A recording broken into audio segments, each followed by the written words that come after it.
धरण उशाला आणि कोरड घाशाला याची जी प्रचिती आहे ती आपल्याला इगतपुरी तालुक्यात बघावयास मिळत आहे। इगतपुरी तालुक्यातील भगतवाडी आणि बकुळवाडी जवळजवळ 350 ते 400 वसलेला आदिवासी पाडा आहे। या पाड्यावरील महिलांना तसं जर पाहिलं तर भर उन्हातान्हात दुपारच्या वेळेस आपल्या लेकरा बाळांसह जे आहे ते येथे 1 ते 1.5 किलोमीटरची पायपीट करत जी आहे ते पाणी भरण्यासाठी यावं लागत आहे। भर दुपारी उन्हात रणरणत्या उन्हात हे आपल्या लहान लेकरं आहेत त्यांना आपल्या सोबत घेऊन बरोबर ते या उन्हात येथे जे आहे पाणी भरण्यासाठी पायपीट करत आलेले आहेत। तसं जर पाहिलं तर दुपारचं 1 ते 1.5 वाजलेलं आहे आणि सूर्य पूर्णतः डोक्यावर आहेत।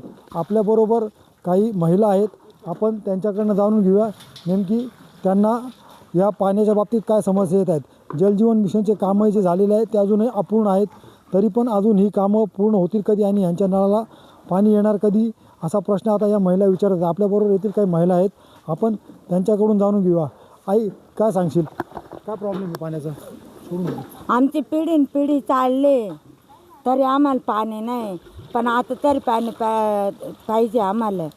आणि रस्ता नाही आम्हाला, रस्ता नाही। ते जलजीवन मिशनच्या नळ तुमच्या घरासमोर बसवलेले त्याला पाणी येत आहे का? आम्हाला पाणीच येत नाही। पाणी येत नाही। मग आता दिवसातून किती खेपा मारता तुम्ही अशा?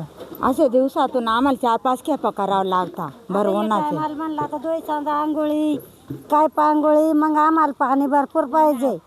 आमची आई ते जिली आची पर आमची पोरा चोराची नाही जाया पाहिजे। आमच्या दारात आम्हाला दारात पाणी पाहिजे, आम्हाला रस्ता पाहिजे। पोरा उली पोरा झाली तिकडून मोठ्या गाड्या चालवता, जर पडला अडला तर कोण आमचा खर्च पुरवणार आहे? मग रस्ता नाही आम्हाला, रस्ता पाहिजे, पाणी पाहिजे आम्हाला घरपोच। असं जर पाहिलं तर या महिलांना जे आहे पाण्यासाठी वणवण करावं फिरत लागत आहे। या विहिरी तर जी चित्र जर पाहिलं तर उन्हातान्हात वणवण कर ही विहीर अर्ध्या कठड्यावर उभं राहून या महिला भगिनी पाणी भरताना दिसत आहे। जवळजवळ 1 ते 1.5 किलोमीटरची पायपीट करत इथे आलेले आहेत। अजूनही यांचा पाण्याचा जो प्रश्न आहे तो मार्गी लागलेला नाही आहे। आता यांचा पाण्याचा प्रश्न मार्गी लागणार कधी याकडे सर्वांचं लक्ष लागून असणार आहे। शैलेश पुरोहित, TV9 मराठी, इगतपुरी। आम्हाला टॅम कर।